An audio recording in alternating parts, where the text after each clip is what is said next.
There are various tests we can do in the non-invasive diagnostic lab. For example, you can do the ECG, electrocardiogram, to actually record the heart rhythm. This is especially important for those patients presented with palpitation because we don't know whether this palpitation is a normal response or it's because of the short circuit. So the ECG will tell us whether this is a normal response or this is due to short circuit. They show us whether there's arrhythmia, whether the heartbeat got extra beat or whether the heartbeat actually stopped. Okay, that's one thing. And it's good to detect previous heart attack, or if the patient came with a heart attack, the ECG will show the dynamic changes. Of course, for example, for those patients who have no symptom, ECG can be normal at rest. But when you start to stress them by putting them on the treadmill, we call it stress ECG. Okay, we can actually reproduce the symptom. So what the stress test done is actually we put the patient on the treadmill, we stress the heart. If there's a blockages of coronary artery, during exercise, our heart need more blood supply. But because of the fixed narrowing, the supply is not met by the demand. So as a result, patient might complain of chest pain, short of breath, or cold sweat. And the ECG will actually show the dynamic changes, the ST elevation or ST depression. That will help us to pick up the ischemic heart disease. No doubt the accuracy is not very high, but it's as high as 79%. Okay? And then for those patients who presented with palpitation, we know sometimes palpitation can be quite short.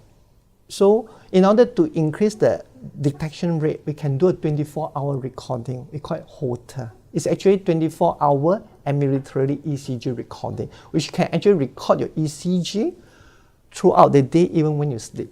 If you happen to have palpitation at night and you have no time to rush to the clinic, at least this event is being recorded on the Holter. Okay. So other tests including the echocardiography, as we explained just now, the 2D echo, 3D echo, and tri-esophageal echo. Basically, it's like ultrasound we used to detect the baby during pregnant. So this is ultrasound of heart. It visualizes the heart.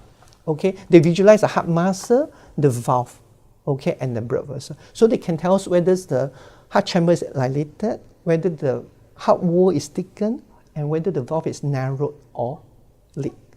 Okay, so other tests including the CT scan. Okay, basically the test involve injection of the dye. Okay, then the CT scan will take multiple X-ray. Then they'll use the computer algorithm to deconstruct the picture to give you a 3D images of the heart, which show up the coronary artery. Okay, they'll show you whether there's any blockages. If there's blockages, where is the blockages? And for those patients who confirm to have a blockages, then we'll bring them to the invasive lab, whereby we'll do a coronary angiogram followed by balloon and stenting. Okay, so another important test we have is the cardiac MRI, whereby it's a very powerful tool to detect heart failure.